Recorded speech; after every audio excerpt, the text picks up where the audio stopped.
Në këtë vend vëllezër të ndershëm, shtrihen flatrat e melekëve.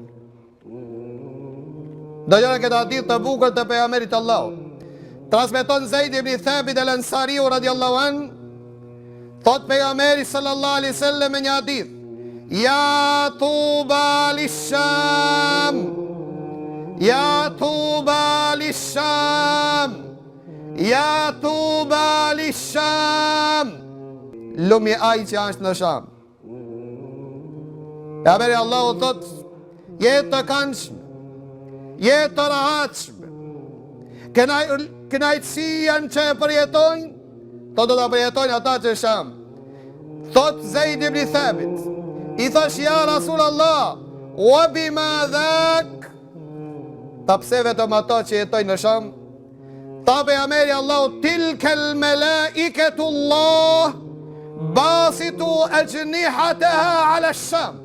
Se meleket e Allahut i shtrin krahërorët, dhurojnë qetësi dhe mbrojtje dhe fortifikat, hinë në kujdesen e Allahut, në mbrojtje në melekëve në Sham.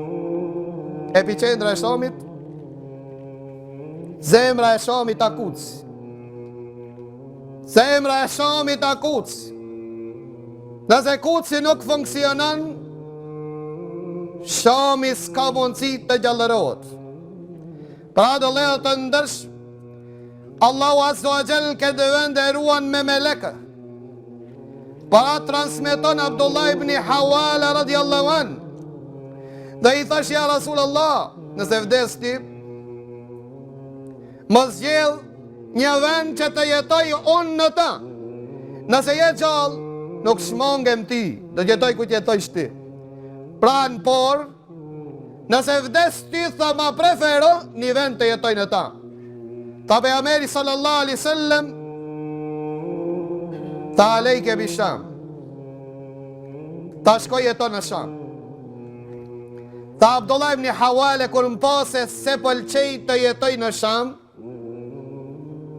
kur e pase se pëlqej të jetoj në Sham, më tha, ja Abdullah, ta e din Allahu çka ka thonë për këtë vend? Ta nuk e di. Ta thonë Allahu Azza wa Jall, ja Sham, ante safwati min bilad. O Sham, ti e toka e zgjedhur për këtun, o dëkhilu fike khajrat min ibad. Do t'i bi në këtë vend, ti në këtë vend të shenjë dhe vetëm ata të cilët janë më të zgjedhur të mitë. Inna Allah të keffele bi Shami wa ahli.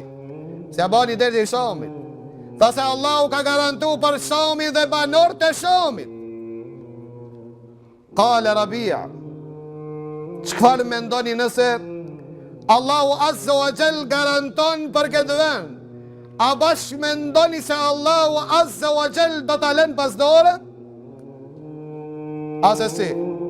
Pa dhe Shami gjatë historisë e ka dëshmu se në Sham kriqezatët tatarët kanë dështu dhe janë voros në ta, në shkëmbin e Shamit, për çkak se pejgamberi Allahu ka garantuar në këtë vend.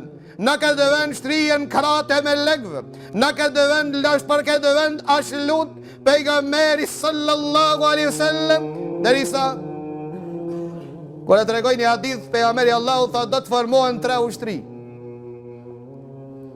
Një ushtri në Sham, një ushtri në Irak dhe një ushtri në Yemen. I thash ja Rasul Allah, thot Abdullah ibn Hawal, në cilën pjesë të ushtrisht të jem unë? Ta në ushtri në Shamit. Ta pastaj e pita dhe i thash prap, në cilën pjesë të ushtrisë të bashkangjitëm, të ushtrisë të Shamit. E pastaj i tha banë dhe të Jemenit, mirë po ditë, se Shami ato ka e zgjedhur e garantuar e Allahut, që këtë zbrisin sprova dhe fitnet, Shami reziston ndaj tyre. Do gjërë këtë hadith. Shtilla e librit të Allahut është vendos në Sham. Transmeton Abdullah ibn Hawale, i cili thot, ka thonë pejgamberi sallallahu alaihi wasallam, në natën që udhëtova prej Mekke në Kuds, tha e pash një shtill të bardh, si me qenë margarit. Këtë shtillën e bardh margarit që ndriçonte, tha e barshin melekët. Dhe thot pejgamberi Allahut i pyeta dhe i thash: ma tahmelun, çka kjo që e bardh? Ta u përgjigjen dhe thanë: kjo është shtilla e Islamit e imanit. Jemi urnu që ta bardhimi dhe ta vendosimi në Sham. Dhe thot pejgamberi Allahu, dhe përderisa isha duke fjet, mu të rojgji libri Allahut nën kokën time apo nën jastikun tim, dul libri Allahut. Tha dhe fillova të vëshkoj me si ku po shkon, dhe mendova se libri Allahut po ngritet në qiell. Se ka hadithet që libri Allahut në akhiri zaman ngritet në qiell. Tha mendova se libri Allahut po ngritet dhe po shkon në qiell. Tha mirë po e përcella ishte si dritë.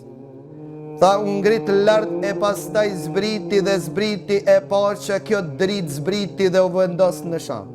Pa atë thot pejgamberi sallallahu alaihi wasallam, nëse doni të kërkoni iman në kohën e fitnëve dhe sprova, e gjeni në Sham. Dhe thot pejgamberi Allahut, kur ndodhin sprovat, ata siguria e njerëzimit do të jetë në Sham.